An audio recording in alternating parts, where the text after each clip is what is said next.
right, everyone. Hello. We will continue our conversation with the last week's topic. This week, I'm expecting to be the shorter time like a stream, because we covered most of the material that we want in terms of the server and server setup last week. So we will cover mostly two topics.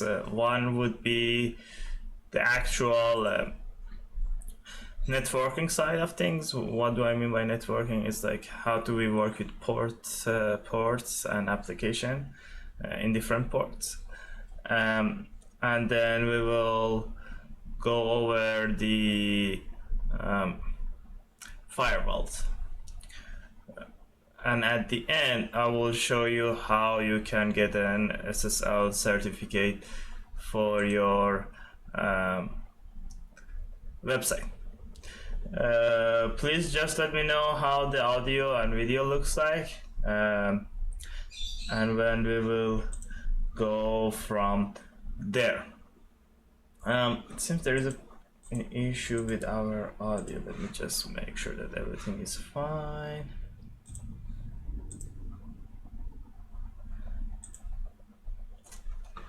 Alright, if you guys have any issues, just let me know.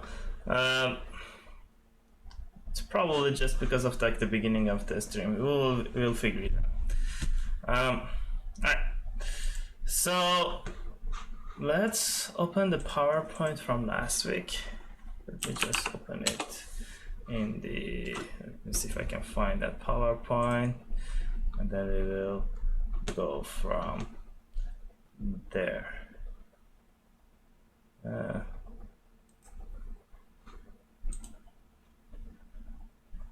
Alright, let's see, where is that PowerPoint? Oh boy.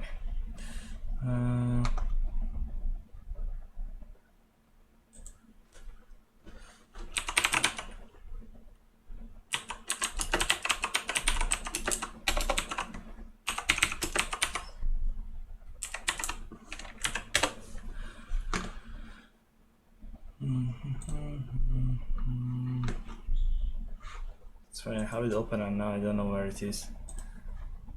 Let me just go through history. How about that?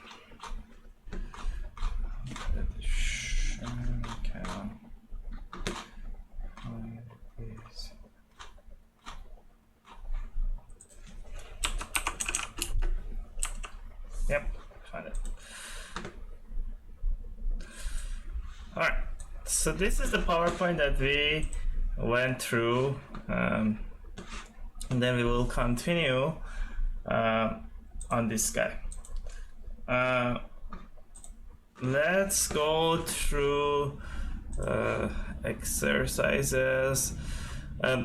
If you have a chance to look at the PowerPoint, you will see like most of the stuff that is in this PowerPoint we already covered. So that's one of the reasons that if you see like I skipped some of the slides, that's because of that, because we already covered those things and there is no reason to go over them again. If you feel like you need to brush on any of this stuff, please definitely do so. They are very useful topics to learn or go for. Okay, so we did go over like a find and grep in the class, and Nginx. Alright, so Nginx is a web server. It's web server software. We talked about it. We say, let's say you have a server machine, you have a computer that is using as a server. So the way that you can serve assets, or like if somebody comes to your system you have to have someone that is listening, constantly listening to those requests. And the way that we can do it is with like for instance the web server applications. One of these applications are Nginx. So Nginx does the listening part for us. But this is not the only thing that it does. It does many other useful things for us as well. For instance, it can do a redirection or proxy. One of the main things that you will learn to do is redirections. So let me show you. What do I mean by redirection? Let's say you go to mywebsite.com and type /help. Now, if you type mywebsite.com and /help, what will happen is that there is a couple of things that can happen, generally speaking. One would be, okay, I have that page in my set of pages, and as soon as I hit that, like I have a help, and then in that folder I have like index.html, and it just shows.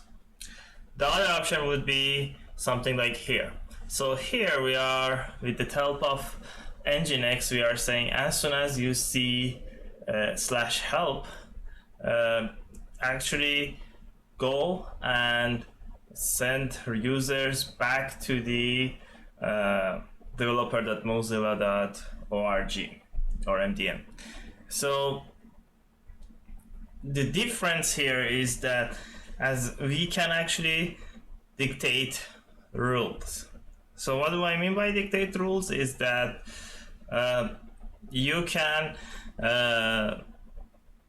based on the circumstances, you can like send users to the different places that are coming to your server, even without like actually seeing anything in your website. So we have a couple of different redirects. The two most important ones are 301 and 302.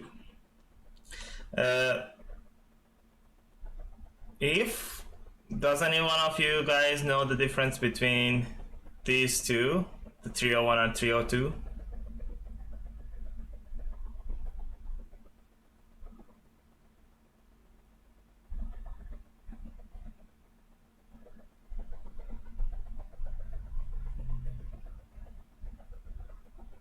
So the difference between the 301 and 302 is the length.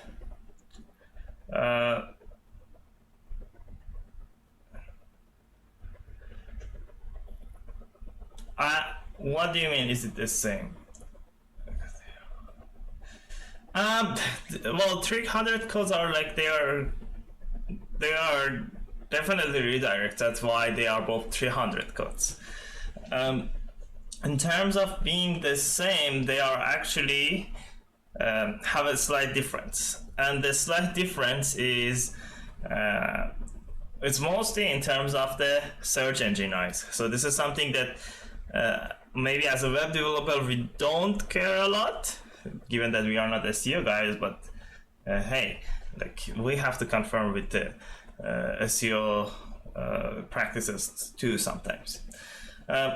So 301 is a permanent redirect, which means that when you type -help, or when the crawler comes and goes to the -help and he says, oh, okay, it's a 301, it's like, okay, from now on, whenever I see help, I know it's going there, and I don't care about the actual page anymore. I just directly go to the MDM.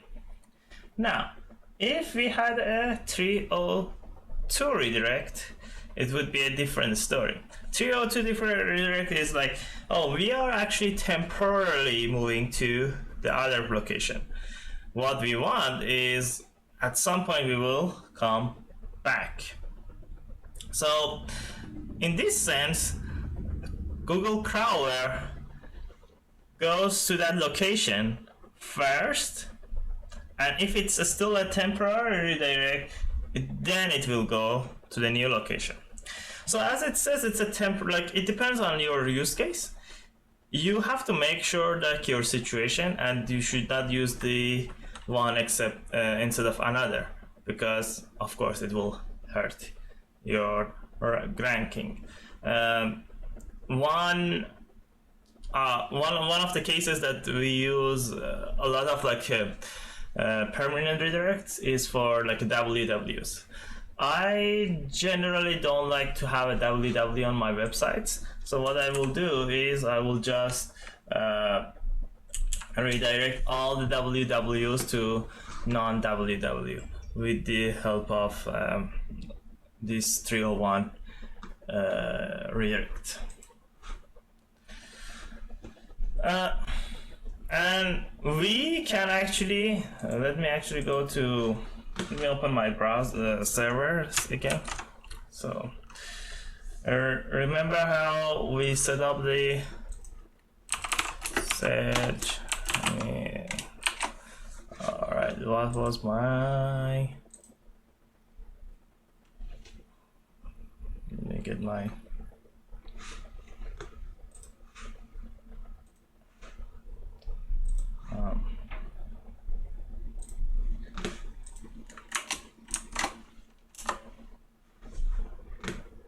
Okay, so we can go to when it's in Nginx, I think site available and default. So if you look, see we have something like location that we can actually this is the same thing. Like right now the location is just the default and there is nothing here, but you will see like we can add stuff to this part and make it more complicated. So let's just go to our website from here, and as you see, this is just serving the things that we set up from last week. Okay, so the next one is the server setup. So let me actually bring this guy back, and you see that we have everything exactly as we have it here. So listen 80 default server, and everything is default. Okay, so right now it's telling us that this is a default page, default location. The root, the location, the root of that place will be var html www html, right? And then what we have here is the location here. We'll basically try all these options, and then like if it's not, then it just throws 404 error. Now, if you look at the top, this is the notation for IP version 6. So this is for IP version 4. This is for IP version 6. As you see, like the only difference is like this notation, this part notation. This is just saying, you know what? Listen to this IP version, and then basically listen to this port, either in IP4 or IP6, and then return the default if it's available. The next thing that we have is a server name. So this server name has a very good history behind it. So far we see that we had like a big computer, big hardware, and then we divided into like a multiple smaller multiple smaller components, kind of like a different people can use different operating system at the same time from the same resource. Now, in the same resource, what we want to do is we want to be able to set different websites. So far, like the way, like let's say you have 20 websites, like to have 30 websites. One way to handle them is like to buy the virtual private server for each of the websites, which is depends on your use. It might not be a bad idea, but let's say you have a website that it only gets like 5 visits, 10 visits, or 20 visits per week, which is not a lot. So at the most of the time, that website is idle. It doesn't do anything. It doesn't use any resources. So why would you want to pay for something that is not using any resource? Now, the way that you can handle this situation is with the having multiple websites in just one virtual private server, and that's what's happening here. With the help of server name, you can have multiple virtual hosts. We call them now virtual hosts in one server. So you can set up a server name to have different virtual hosts. We will probably end up setting this thing up, setting the server name up, because of SSL. Just that's a hint. I'm not gonna go into the more details because we will have a good session about that. Before I do see the stream quality is still not good. How do you guys see the stream? Do you guys have any issues?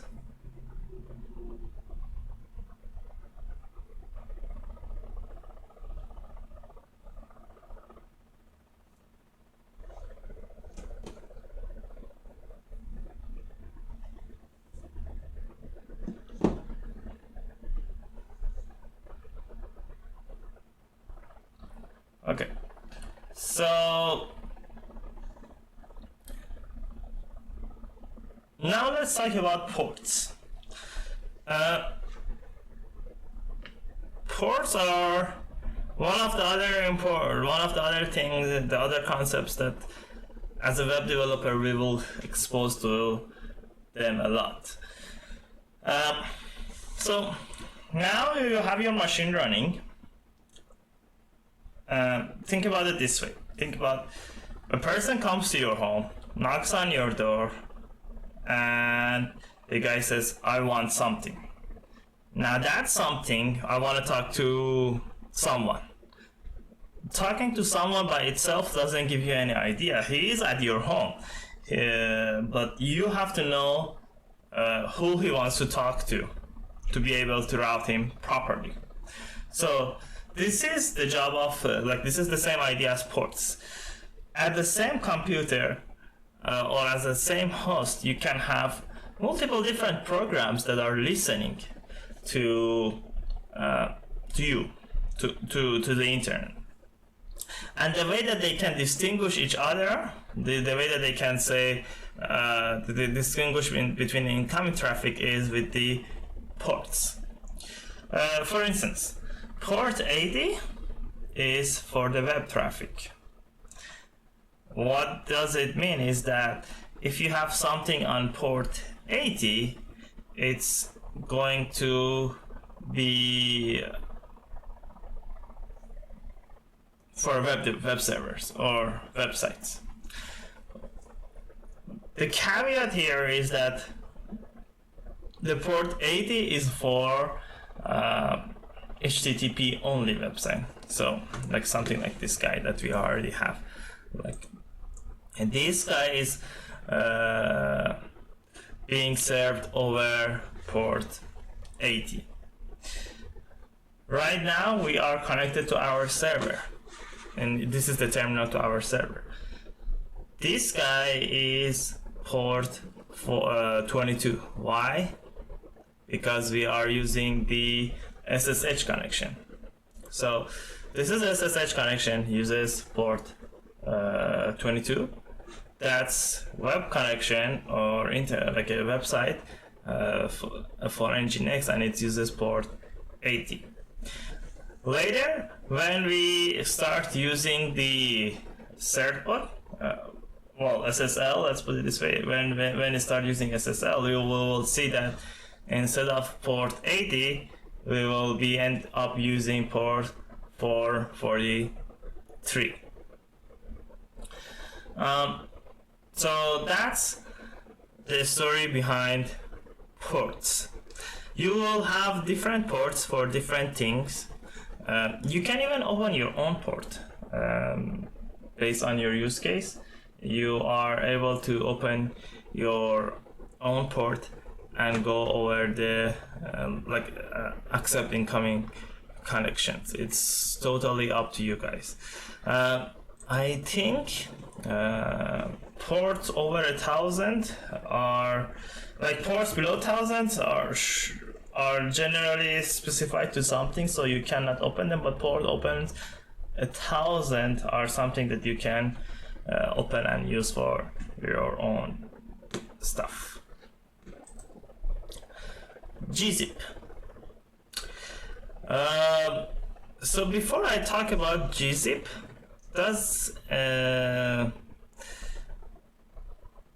let me put it this way.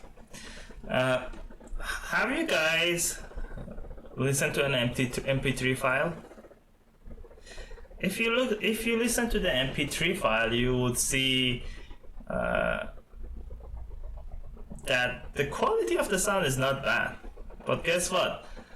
The MP3 file is like a zipped version or cropped version of the actual recording.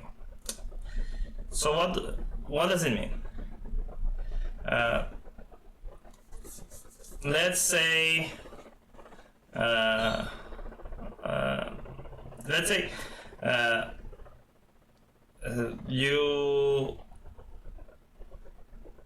let's actually have you got let's put it this way for you.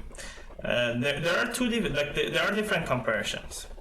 So the goal of compression is that you send instead of sending the whole file, you will send something smaller through the network, and on the other side, the other computer will perform decompression and opens and shows you the file in a whole.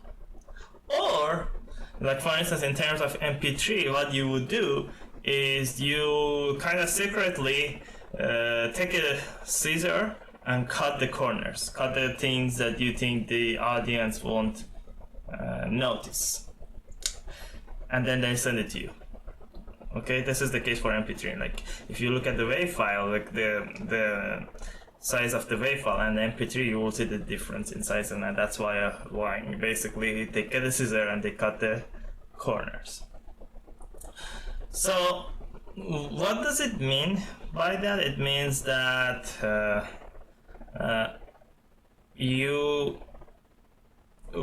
based on a comparison, we can compare if we compress something, the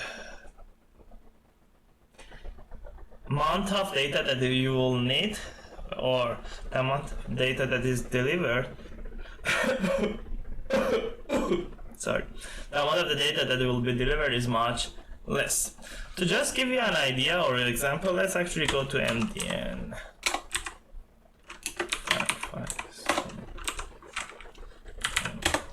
Let's see if I can show you the idea. We went over it in the class with the help of the network tab, but let's do it again.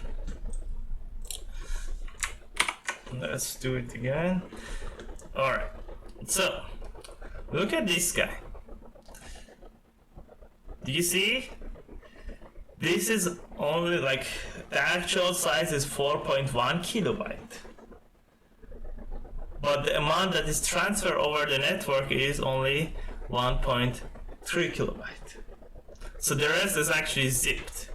or like this guy was 10 kilobyte and it only transferred the network of 3.6 kilobyte. You see the difference? Like these are all zipped. These are actually gzipped. What happens is that you get some data, you get some idea about what's going on, and the web server does the comparison for you, and then your client will go ahead and uncompress it and show it to you. And all of these guys are almost happen instantly without you guys even knowing. But if you go to the network tab, you will see the difference. So this is the idea of zipping. It will basically save a lot of time from us. Let's put it this way: like the amount of data that is going over the network is much less. Okay.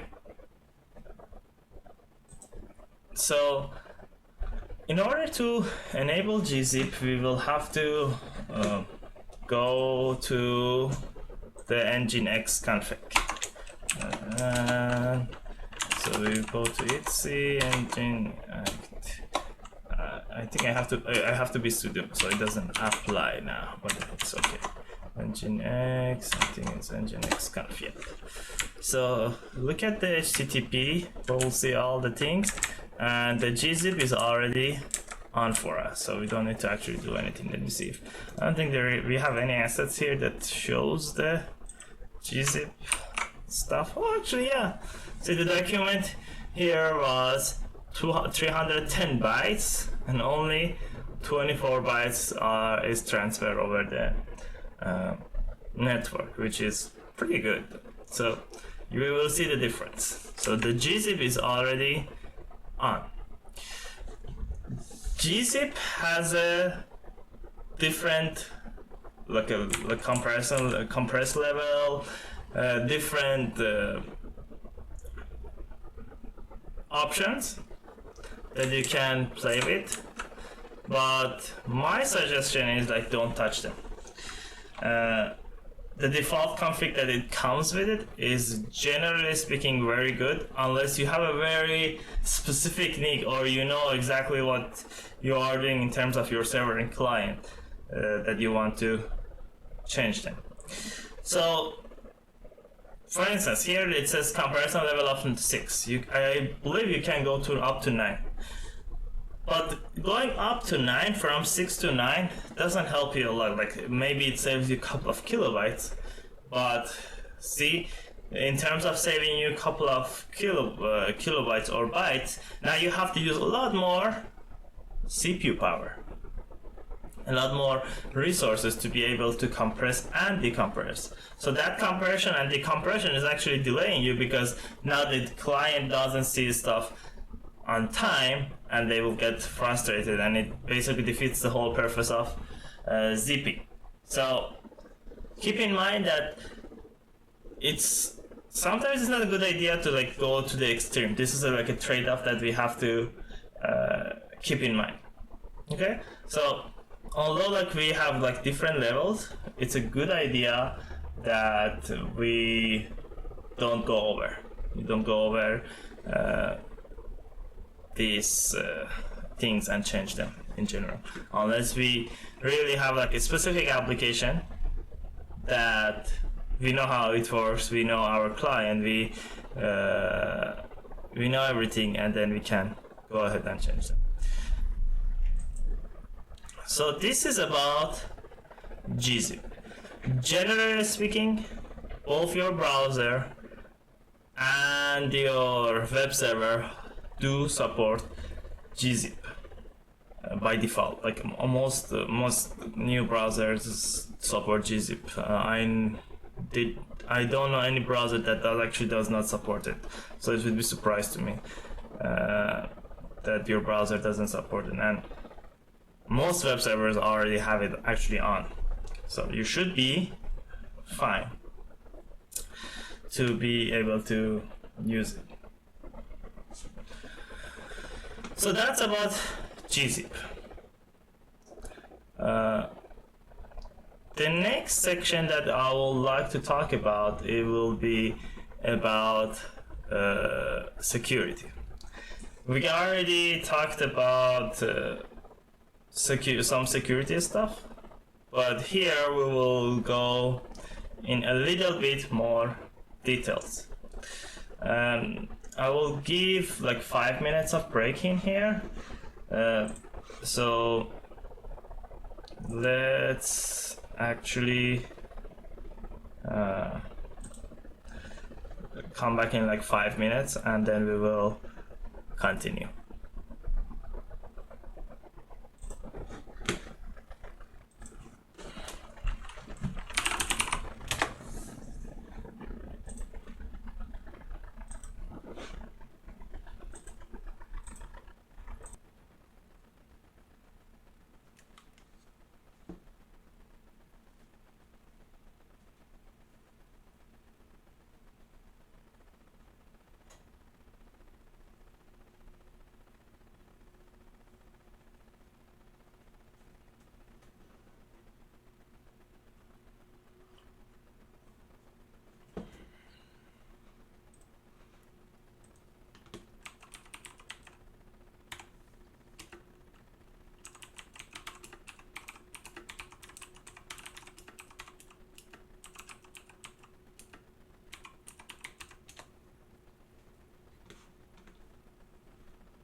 Alright, back to the topic.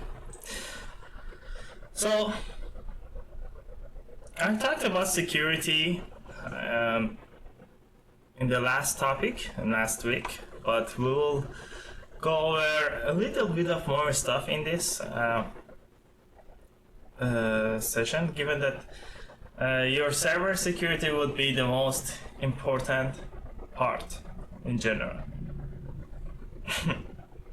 You have to make sure that your server is secure in order for you to get it to work and operate on it. If your server is not secure, you are in trouble. As we talked before, you will see people that are trying to gain access to your server left and right without any without basically any issues. Like that's a fact, that's a given. You have to accept it and you have to deal with it. So our job is to make sure that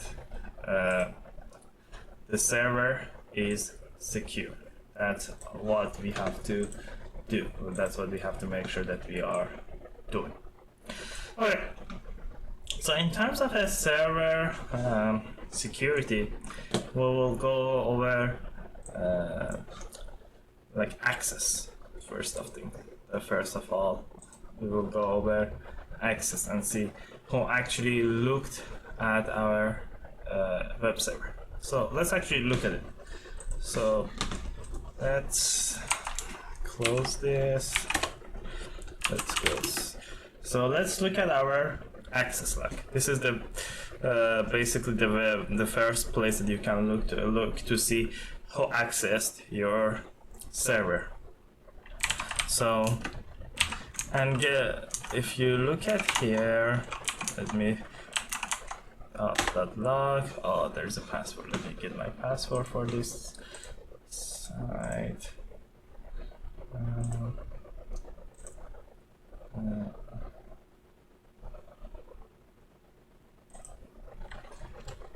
I'm hoping the password is correct. Yeah. Okay. So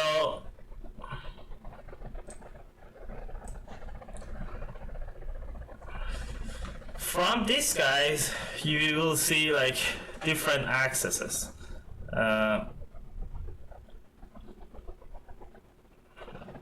We see like people access the website, apps access the server from which IP address.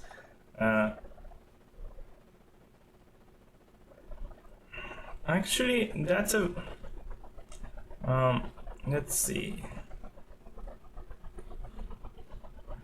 This is, I actually don't see, like that's a surprise to me that most of the logins are actually from me. So I guess it was a good thing. Anyway, so if you go here, you will see all sorts of access, all sorts of like login IPs from all different parts of the world. And it's a fact. It's something that we will have to like deal with it. This is something that we will, as a developers or server maintainers, we will have to deal with it. Generally speaking, if you won't be responsible for your server for the server security or any sorts of security in applications unless you are just doing that. So in many companies there are people that are just focusing on the security, firewall and system security in general, and that's the whole job. That's their whole job. Like they don't do anything else. So that's what I'm saying. Like the things that we are talking here is just the concepts for you to be familiar with and know that they exist. You can apply them to your everyday today like a side project, but it doesn't mean that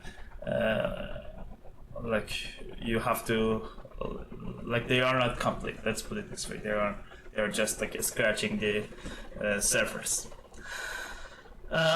So And actually, let me give you a next story here that is just happened recently. So in our company, we have a service that sends emails. So this email sending service is basically it's a provider. Like think about like a your cell phone provider or your cable provider. Also, we have a provider that let us send emails, send transactional emails to our customer or prospects. That's different from like a marketing emails that you get. But let's say like you say sign up for an account and then we will send you an email saying like welcome or whatever. So those types of emails. So we get lazy. What we did is we set up a very weak password for that account because we were in a process of like reworking our system. So we are like, okay, we will not use this system so right now, so it doesn't matter the password what it is. So we set up like a very weak password for it. And guess what? Some hacker from some place in the world, they actually find the password. They logged into our account and they sent thousands of emails. Now, here's the problem. They sent thousands of spam emails from our own domain. So see the problem here? They take control of your account and they send emails from your domain. Think about like somebody steals your credit card and then goes and spends thousands of dollars from your credit card. That's the same idea here. So our reputation will, like your reputation will just go down. You will have to do a lot to clean up. Your domain email delivery will be like basically very bad. When you send emails, it will go to spam. So all these things together, which is very bad, like very scary and very bad. And the worst part is that email provider didn't have any measures to actually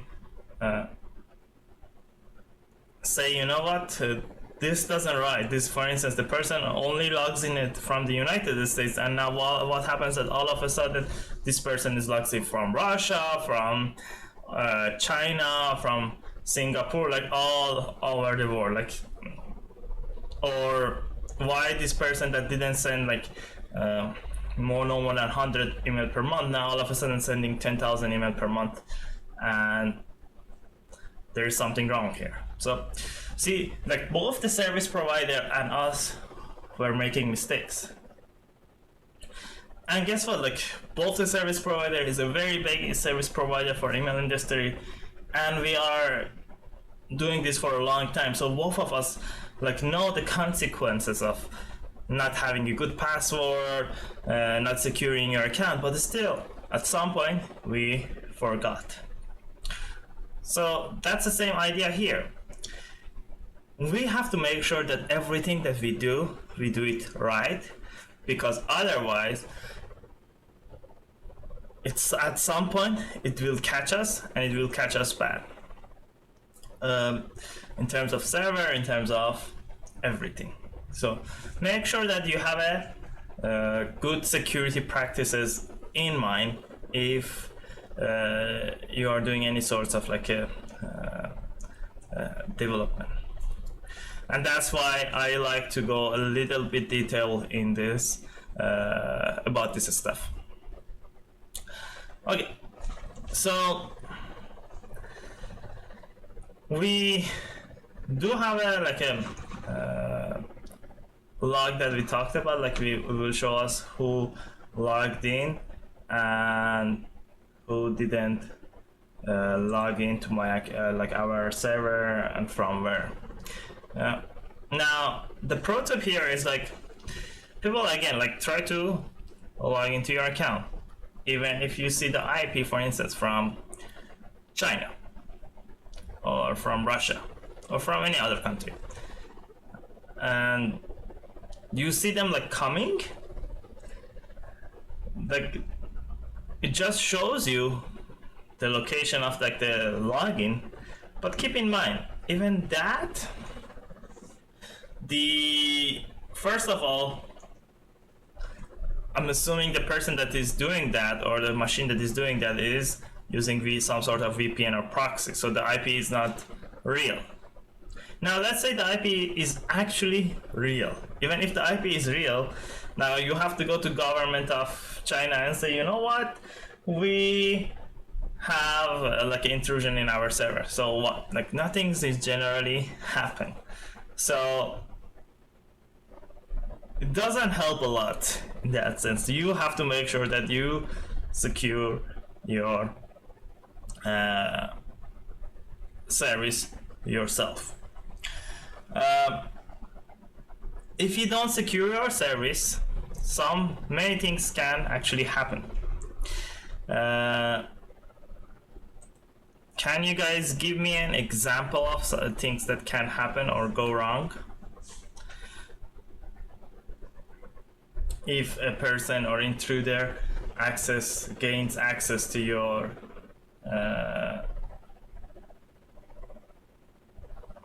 server?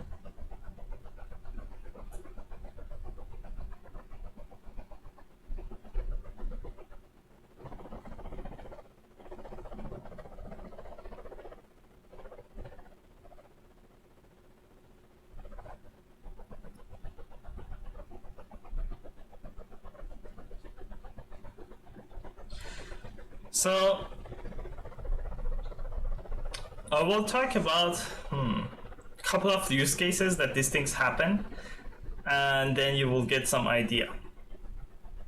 So about 2-3, I think it was they could delete all data files, I agree, but deleting the files is usually not the case for a smart attacker, and I will tell you why. So let's say you are a hospital. You'll have thousands of patient records, and all of a sudden an attacker gains access to your system. So instead of deleting the files, what they would do is they go ahead and encrypt all those files. Now, when they encrypt it, the only person that can decrypt it is the actual attacker. Now, the actual attacker will ask you for thousands of dollars in order for you to decrypt those files. Now you're in trouble. You either have to pay those money, or you basically don't have any access to the patient records. You see how it works? This is one example. Another example would be to gain access to your server or even a computer and just do nothing. Sitting there for a long time. They will sit there for a long time, and then when the time comes, the main server that orchestrates the attacks will use your computer as a zombie. And what they would do is they go and attack another service, or just keep requesting service from one resource to do an attack called DDoS, or denial of service attack. This is actually what happens. I think it was about 2.5 years ago. I still remember it. I was in the class And the funny thing is, like, we the class that was like the class that I was taking that day was a security class, and so it happens like the night before the attack, basically before the class or something like that, and then we were talking about it in the class. So the attacker gained access to all cable box and DVRs. Not all of them, like majority of them in here. So majority of the cable boxes and DVRs, they already are connected to internet, right? So the guy or the attacker behind this attack gained access to all these DVRs. Very like a simple thing, like very the guy gained access to something that we never think of, right? And what they do is they attacked one of the major domain name server, like DNS providers in the internet. All these DVRs hit their service, basically go there and ask for a service for that specific provider. And what happens is that thing comes down, that the DNS provider comes that they couldn't like serve anymore, and like 1/3 of the internet was totally down. Like if you type GitHub, it wouldn't come up because GitHub wouldn't resolve to anything. So all these stories are just to give you an idea that security is something that matters, something that is important, and we should make sure that we take care of it. Another story, which is, I would say, one of the, if I can, like probably the most sophisticated attack in the computer history, would be Stuxnet. So I'm pretty sure all of you guys heard of Stuxnet. Stuxnet was a virus that supposedly built by US government, backed by like Israeli and US government, by us, to infiltrate the Iran's nuclear facilities. So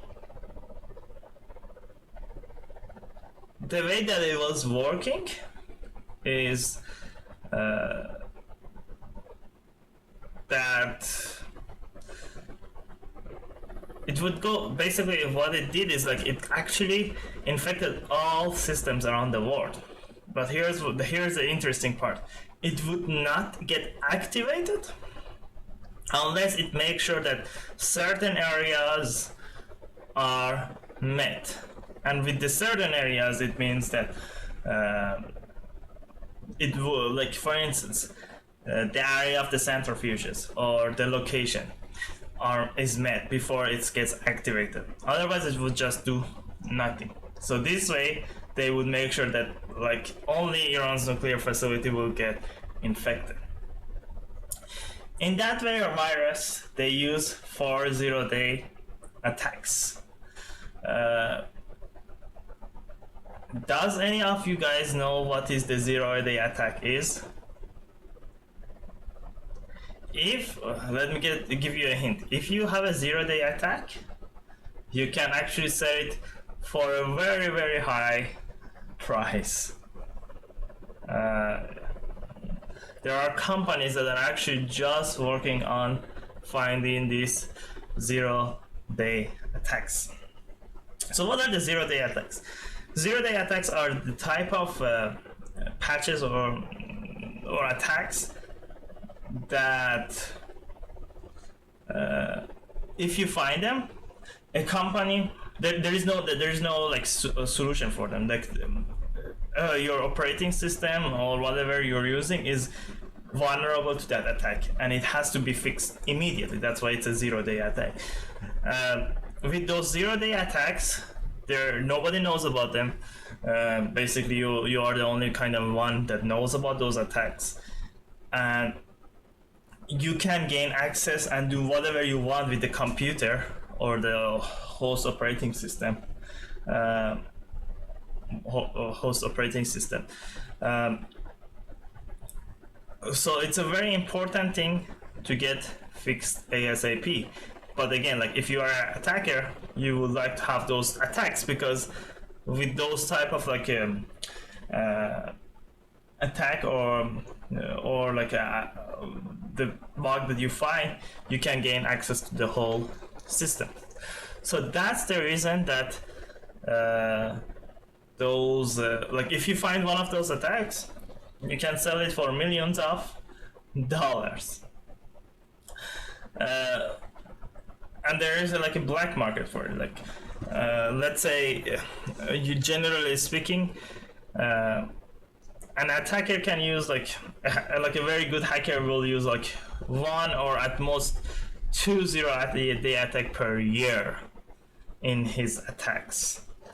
But in Stuxnet has about 4 zero-day attack, which is like costing a lot of money. Like only like government can afford to pay that much of money to be able to have so many attacks without like any problem.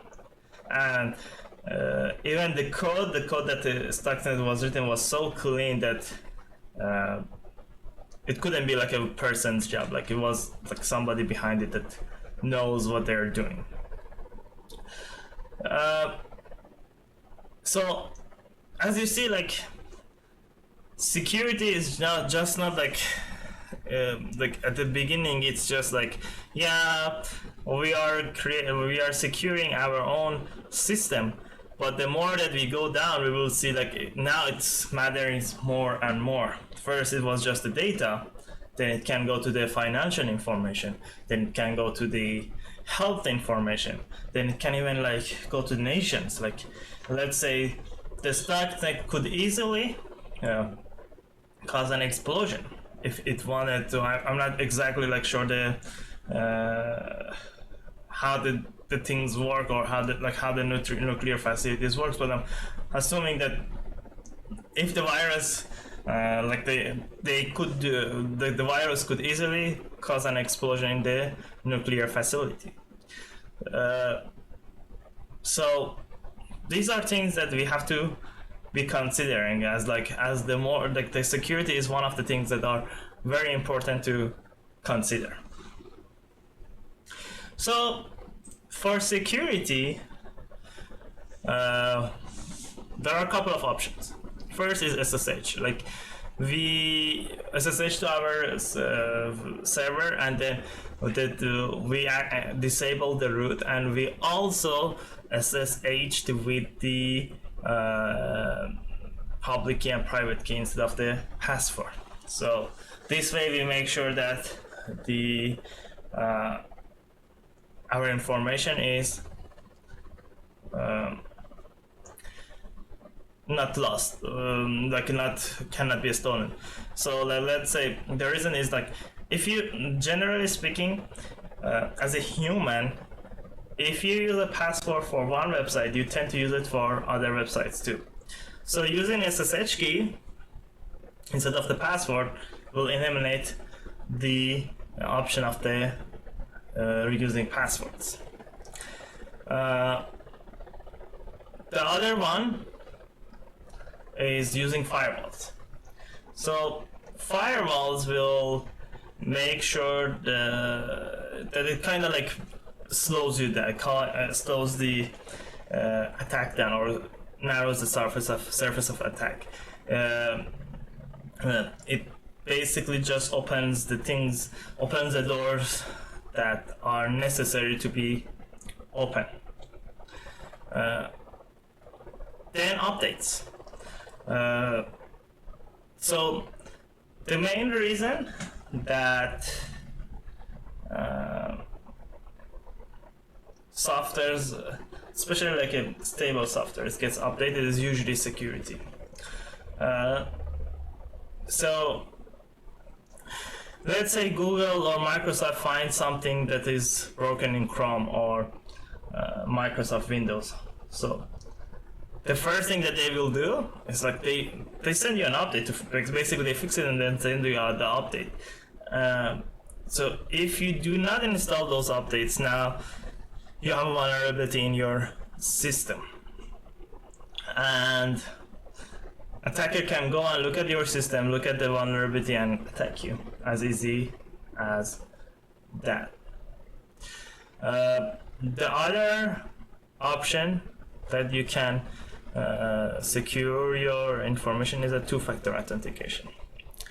So let's let's look back at the problem that we had. The email provider, like our account in the email provider, get hacked, and they send a bunch of email from our domain. Now, if we had the two-factor authentication enabled, it would not be happening. And the reason for that is, like, even if they knew the password, they couldn't still log in, because like I would get a text message or like a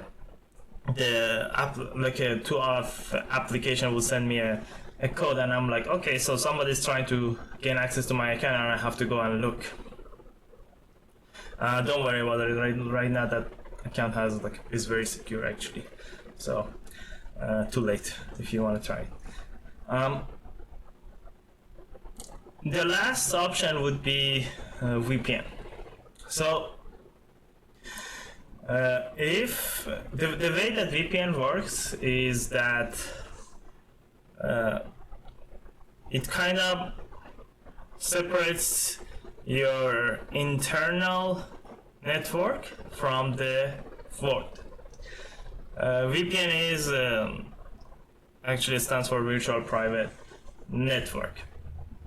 So if you are in a VPN, you can access some resources, but you cannot access those resources from outside. So this will add another layer of security to your data that is important. If you do not have those information, if you do not have a VPN, like an attacker can just comes in and see what you have or what you don't have. But if you have VPN enabled, then they first have to come through the VPN to be able to see your resources. We will go through updates and firewalls. We already have this stage. And the two-factor auth and VPN is, especially VPN, is something that needs a lot more discussion in terms of like networking and how to set it up, so we don't go over that topic. But they are like if you are interested, they are good topics to study about. Okay, so let me see where we are. So we have to do updates, firewalls. Yeah, let's get another 5 minutes of break, and then we will go through the updates.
Alright, so let's talk about update.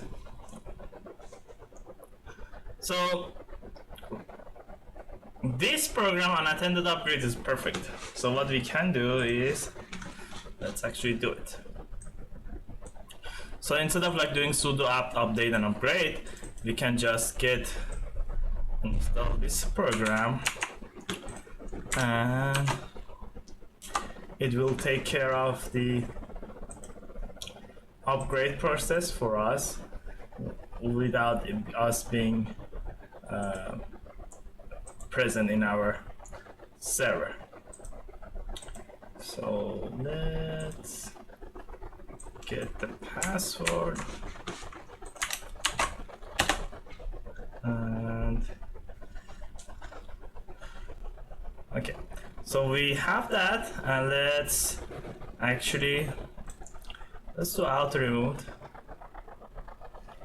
Let's just remove this guy as this. Usually this is a very like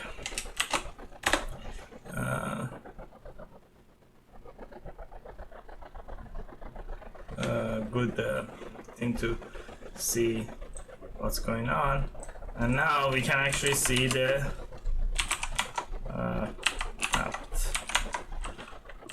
apt.conf d and 50 unattended. 50 unattended updates. Okay, so let's see here. Most of the stuff is already set up for us, so we don't need to change anything. It will basically takes care of upgrades without us being present, which is very good. We don't need to be on our server to upgrading it. The reason for that is, like, if you remember, I talked about what happens like if you don't update or upgrade your software. With the help of this guy or this software, we actually can do it very easily. The other option that you kind of can achieve the same result would be to use a cron jobs, but that's too much. Just go with this already made application, and I do believe that you have to do some configuration, but as you see, it's not very hard. The other option that we like to talk about is a firewall. So firewalls are softwares. Generally speaking, there we have like two types of firewall. It's a software firewall and a hardware firewall. We that are like do a front end development, we usually use software firewalls. Like, there are hardware firewalls that are strictly speaking for the people in the like a networking, generally speaking, and we will be using a software firewalls. The firewall that basically stops the traffic from the software's perspective. Okay, so let's look at the Nmap. Let's actually install a Nmap and see what happens. The Nmap, to just give you an idea, will scans your, let's see, okay, so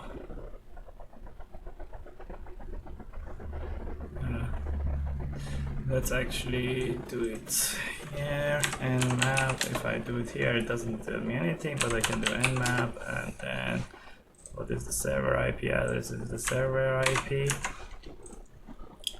go back here and here. Oops, not this guy. We don't want HTTP. Okay. So now guess what? As you see here, it exactly tells us which ports are open for which service, even where the host is, right? It's like, yeah, like this is a DigitalOcean like a server, and these are the like open ports 22 and 80. So you can see how like this is a free tool. Like the Nmap is a free tool, but like you see, you as an attacker, you literally can go ahead and scan the whole internet the whole day and find the closed, find the open ports and they are vulnerable, and then they try to attack them. For instance, here we have a SSH open and HTTP open. And remember we talked about like HTTP will be port 80 and SSH is port 22. You will see it in here. So that's the same idea.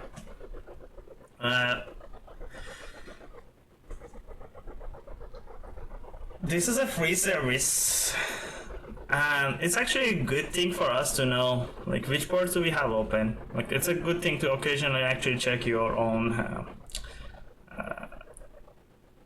server to make sure that you don't have a ports that are not necessarily open. So it's a very good thing. But with this, like you can see like what's going on in your server, and then with the help of firewall, you can actually restrict these open ports. So let's see if we can go over that. Let's actually, yeah, let's just install the firewall, and then I will go through the details of the difference between the firewalls and just doing it regularly. So right now UFW or UFW is like a firewall for Ubuntu, and it is inactive. So let me go through the services before we continue to show you what's going on here, and then we will go to tell you like services. Okay, so look, for instance, SSH service 22 TCP, FSP, like all these ports. Remember, like I told you, like, oh, I didn't know, like all these ports have something attached to them. So by default, these are like the services that are coming by default, and then you can change them. But you see, like you can see all the services and the ports, and the type of transport that is attached to them. For instance, let's look at the SSH here, and you will see SSH is like 22 and TCP. If we go to port 80, it's HTTP and TCP or worldwide web. If we go to 443, it's HTTPS, TCP. So basically, this services area will define all the ports and their type of connection that they're using in your Ubuntu. So this is like, if you want to just know where to look at them, then you can go here. Now, UFW is like a firewall for Ubuntu that you can enable it, and then you can, for instance, allow,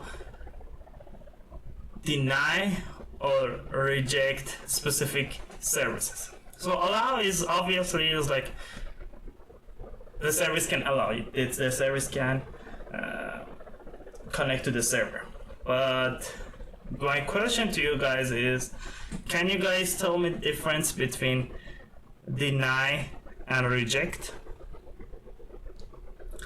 And they both obviously reject the service or deny the service. Like, they kind of have the same meaning, but it should be a different reaction that we have both deny and reject. What do you guys think the difference is?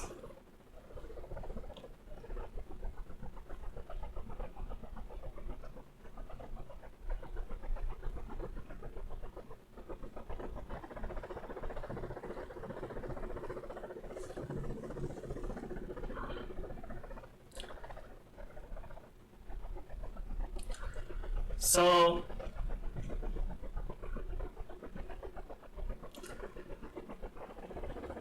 when you say deny a service,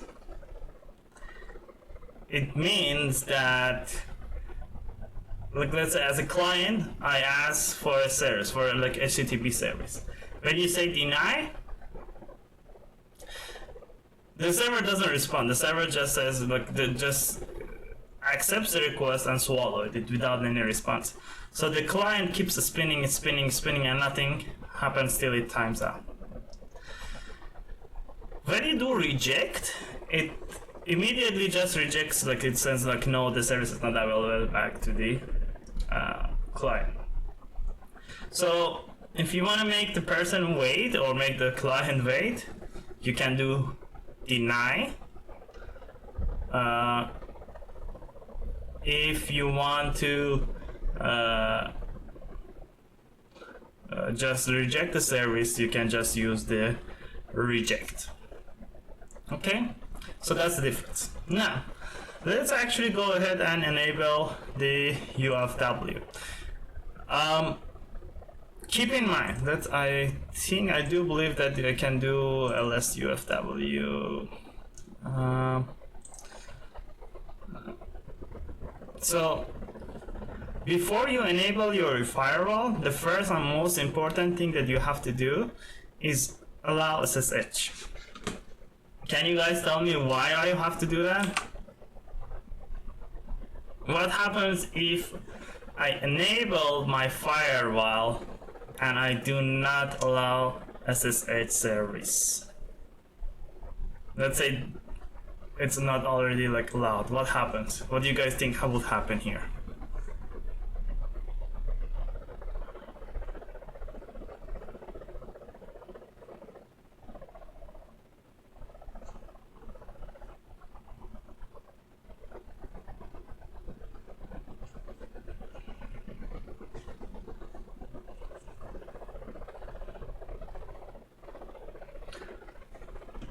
So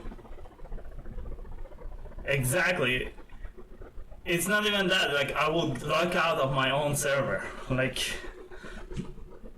technically I still can get in, but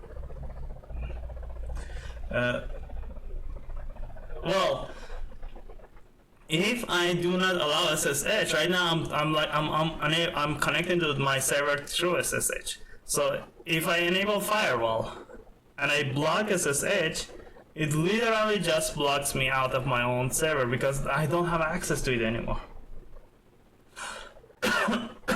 Excuse me. I won't have access to it anymore. So that's the reason that first I want to make sure that I have the SSH enabled. Otherwise I will be in trouble. Like, I will get just logged out of the server. Okay?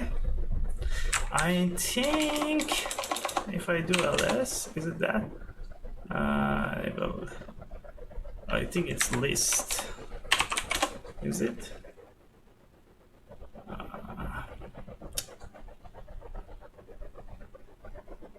Okay, let's just enable it and see what happens.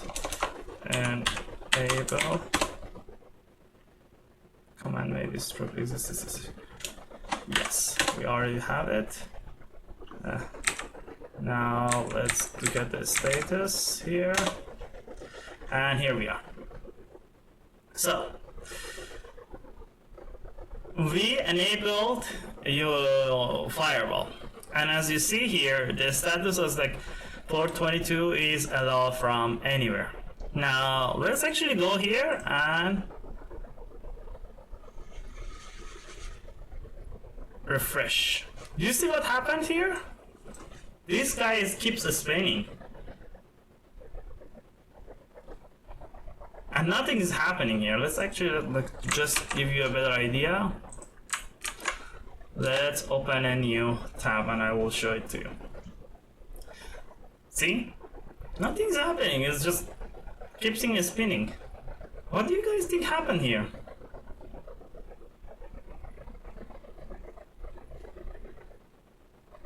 This is our firewall and this is this guy. What do you think is happening here?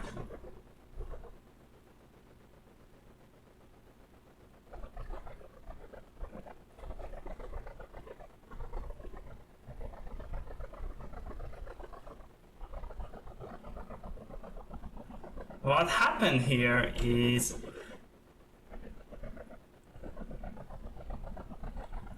if you look at the status of the UFW, we only allowing port 22 to be open. Now this website is like HTTP is at port 80. So by default it's just denying it. Actually, let's try Nmap. I'm pretty sure Nmap should tell us that that port is not available. But let's see. Yeah. Oh, actually, it's interesting. I didn't know. Like it says it's open, but if you look at our actual firewall, we will see it's not open. So let's go ahead and give access to HTTP.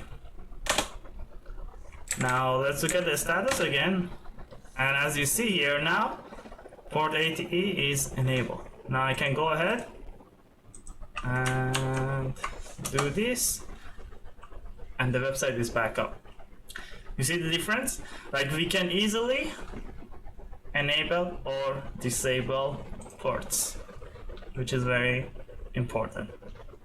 Like we can see even like let's say we have so many applications that are using different ports. This way we will make sure that we know which ones have access and which ones don't.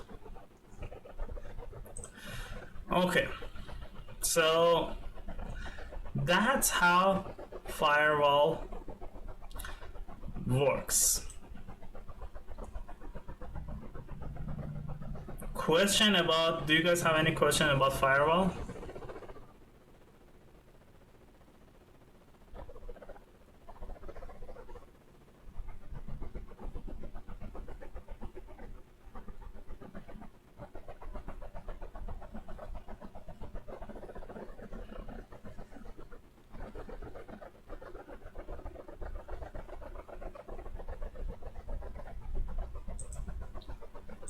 Okay, permissions. I already talked about permissions, and we know we should not let our files to be unsecure. 777 is not the good thing. Like just don't put things at 777. Make sure that you have the right permissions for your files in general. Okay. The next idea is getting the Node JS, which is a JavaScript engine installed. So you can do it with these commands and get it up and running, and then you can like just update the packages. I will not go over the upgrading Node, given that it's not something that we do for our side. I think this is mostly like server side, but if you end up like doing like a full stack programming or like a JavaScript on the server, this is something that you can look into it. Okay, the third part that we will talk about is HTTP.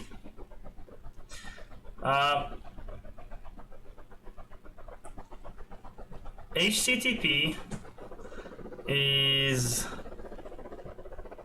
the whole idea of the web, kind of. Like basically the protocol that we use for connecting to the web. Okay? HTTP stands for like Hypertext Transfer Protocol.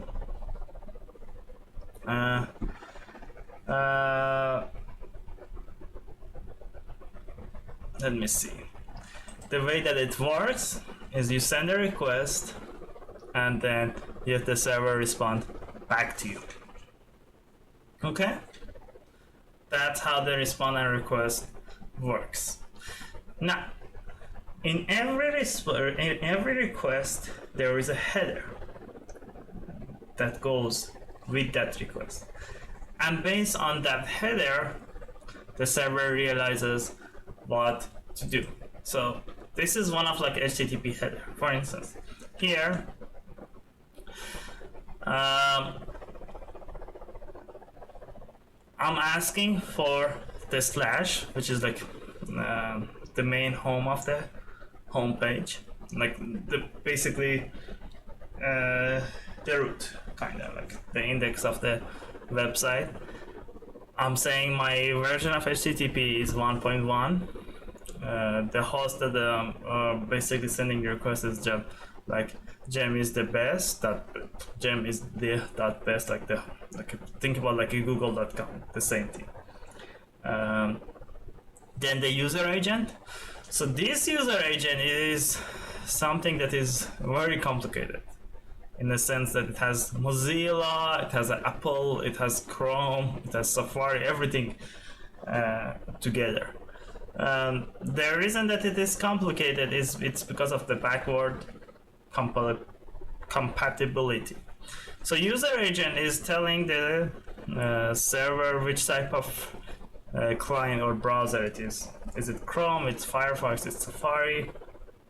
Now, in the old days, like web servers used to support just like an Internet Explorer, and other browsers try to fake it, and that's how they kind of like add stuff at the end to say, oh, we are not, for instance, we are Internet Explorer, but we are something else. Like we are Chrome, but in the eye of that server, the old server, they were actually Internet Explorer. So this is a very and over the time it gets longer and longer because there are things that are added to it, and they wanted to keep it in there. So this is the whole idea of the user agent. Like it's basically the browser, the type of browser or client that is sending the requests. Generally speaking, in your programming, if you want to get the user agent, there are libraries that are helping you to get the actual user agent, so you don't need to do it by your. There is no way that I don't know. I know exactly what this thing is. So, accept is text HTML. It's the browser is telling your server that it can interpret HTML. Now, based on the browser and based on the request, this thing might be different. Maybe you have a very simple browser and it just accepts, for instance, text. So the server might be responding differently. And then the encodings is .gzip and BR. Remember we talked about like most of the browsers accept gzip, and this is the idea. Like they know that they can accept, the server knows that it can send a gzip component, and the browser can open it up. Then we will get to the language. So as a user, you might use just English as a language, but you might use another languages too.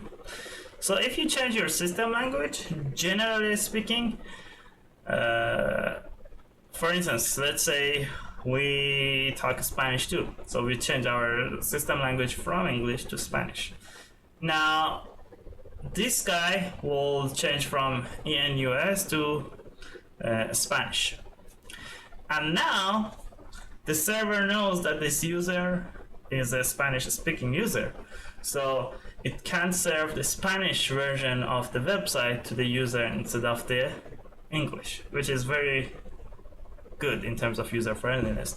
Like, you know your audience language and serve the right content for them. So all of these things can happen in the header. To just show you the header in a real time, I'll go again to the MDN and let's look at this guy.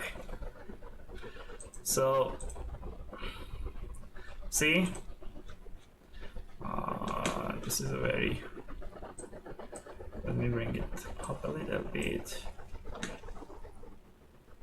See, request header. Now this guy has a lot more stuff going on in here. Let's see if I can figure out like request URL, request method.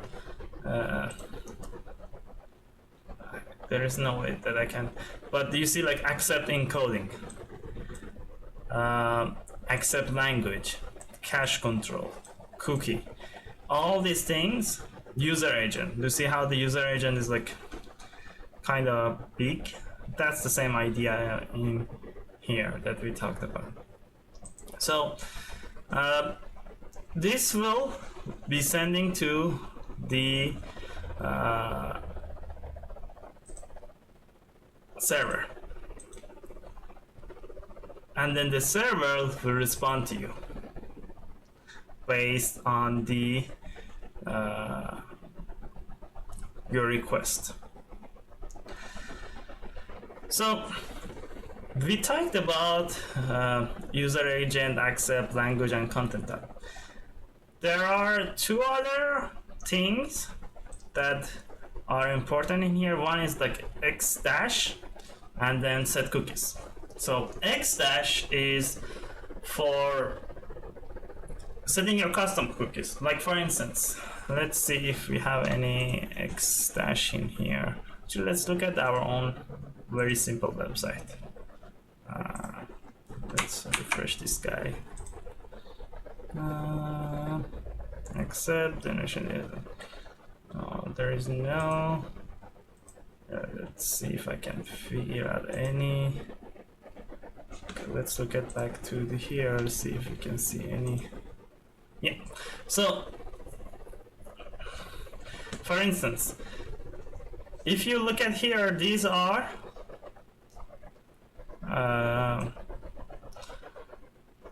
the custom headers that I was talking that this server is setting up, like XSS protection, content type option, cache, Amazon, CloudFront, POP, and stuff like that.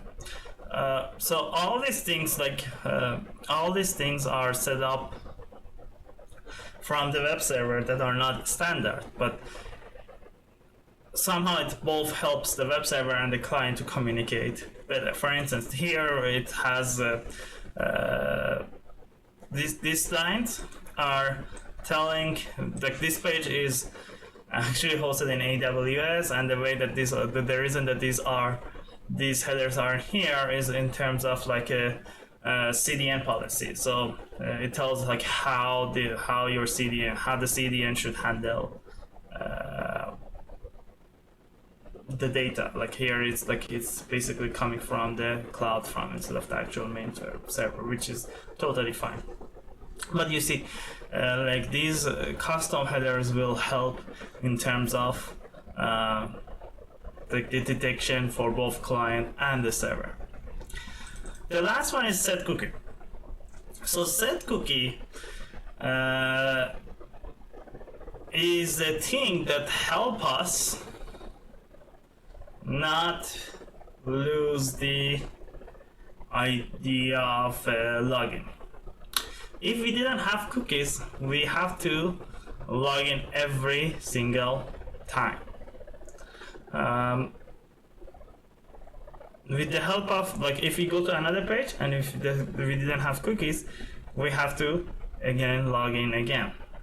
Because cookies are the small text files that hold state between the application or between the user transition between the pages. So with the help of cookies, there are a small text file that and they will be sent with every request that you send to the server. So you will be able to see how you are performing in terms of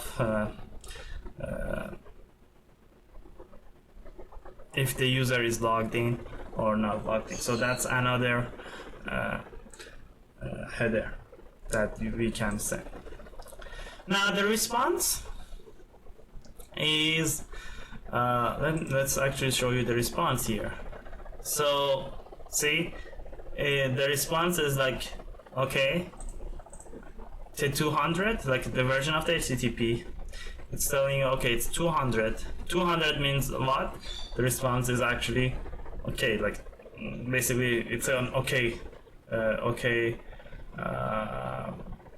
signal. The server that you are using is Nginx on Ubuntu. Here you see that. It's a good idea to actually hide these things. Like sounds like the server name. It's a good idea to hide it.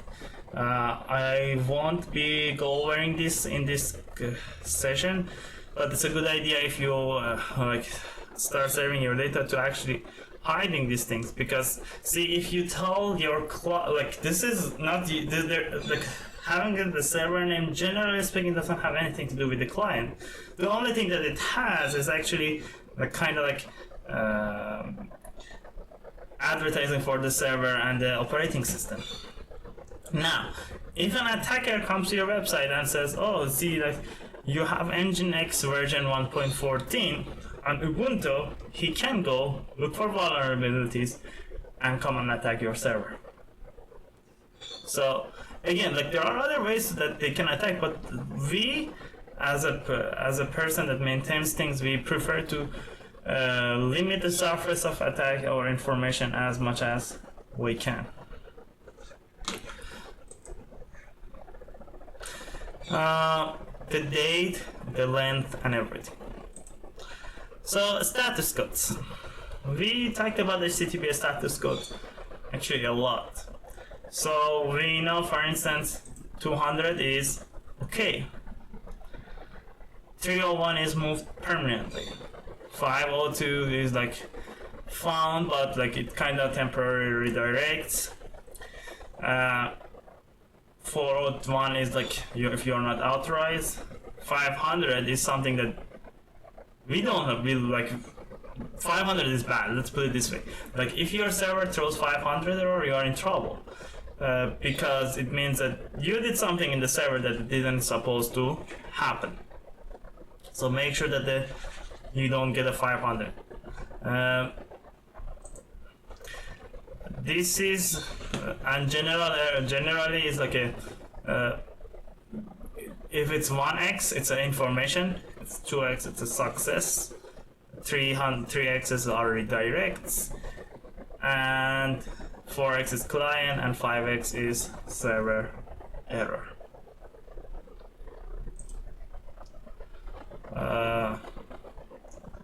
Let's go. I do not want you to do that because it's a server stuff, and we are almost yep. So HTTPS. So far we served all our content over HTTP. Now I would say like even 2 years ago, I think yeah, before that. So even started like even if you want to have an SSL on your website from in 2 years ago, you had to pay at least $60 per year. And the reason for that is basically setting up SSL was not as easy. But the good people of internet came together and tried to make this as seamless as possible. And that's the whole, and like the section that we will go through is the result of that effort. In order for you to use SSL right now in your website, you will see it's much easier than you just go through like run a couple of commands and that's it. That's all you will have to do. Okay. We talked about why SSL is important. Basically, it just eliminates the person in the middle, and we will make sure that our data is secure. Now, in order for you to have SSL, you will have to have a domain name. This is one of the parts that like if you don't have a domain, if you didn't buy a domain, which was fine, but like you cannot have SSL. And can any of you guys tell me the reason behind it? Do you guys know why I cannot have SSL on my website if I do not have a domain?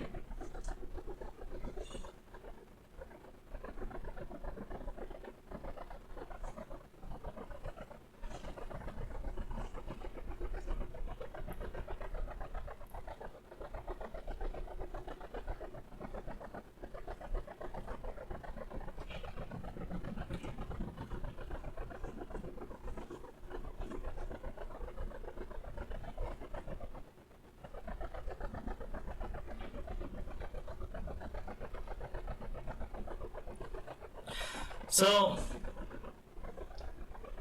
let me put it this way for you.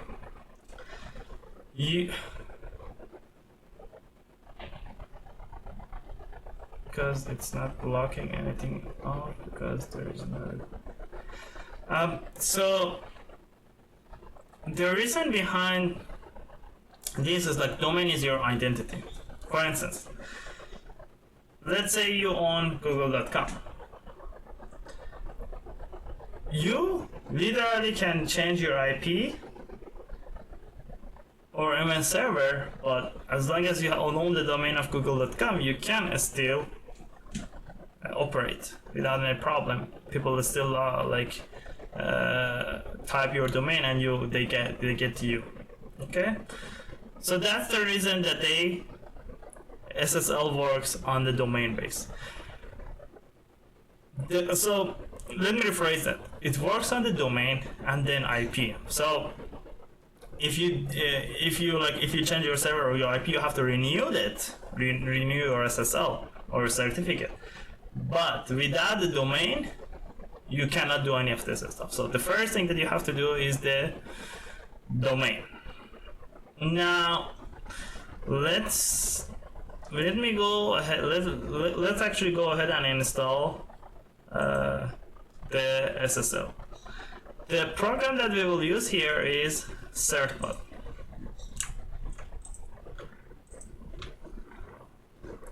So we have Nginx. See, this is all other servers that we can support, and we have Ubuntu 18.4.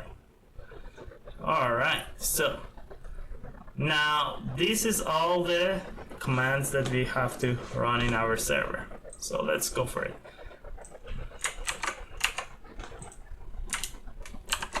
Sudo apt update. Oh boy, let's do something that I don't sudo su. Let's go to this u mode. Let's just copy this guy, paste it. Alright, now we don't need to type for now.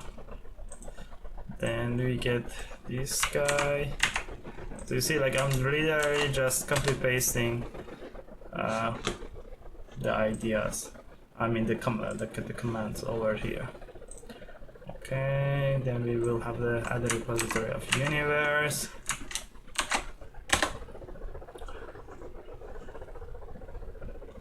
And then certbot.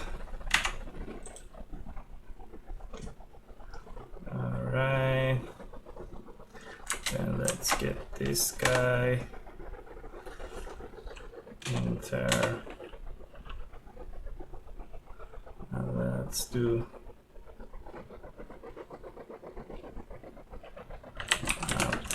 update. All right, and then let's do this. Yes, and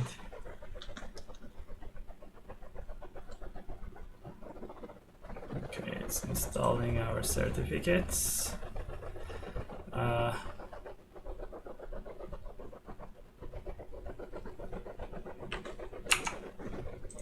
And then let's get a certificate. Okay, that's all, and now we can start getting our certificate. So I think certbot just only by itself. Yes. So it wants my email. Let's give it an email. The service with. Oh, that's interesting. I never looked. That's. I mean.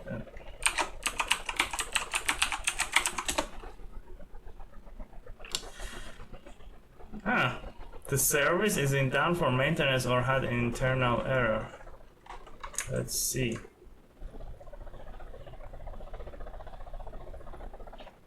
Alright, so apparently the service is down for Let's Encrypt. Well, that's unfortunate. What I will do is I will. This is the last topic that I wanted to talk today. What I will do is I will record it when the service comes back up, and I will just post it online for you guys. In the slides, there are more topics in terms of like setting up HTTP 2 and even HTTP 3. But given that we are not there yet, like in my idea, this is a very good set of text that you guys should have and refer back to. In your career, you will see like lots of these things will become useful. Thanks for watching the stream. Let me know if you guys have any questions. I will post the certbot and the way that you can get it after their service becomes online. This is actually the first time that I see their service is down. I'm not sure exactly what's happening. They probably have some issues, but that's interesting to me to see, like actually read about it more. But that's how you go. Like you just run the command. You will have to make sure that you do have a domain, and after that you can just go for it. Okay. Thank you so much. Any questions regarding the material that we covered?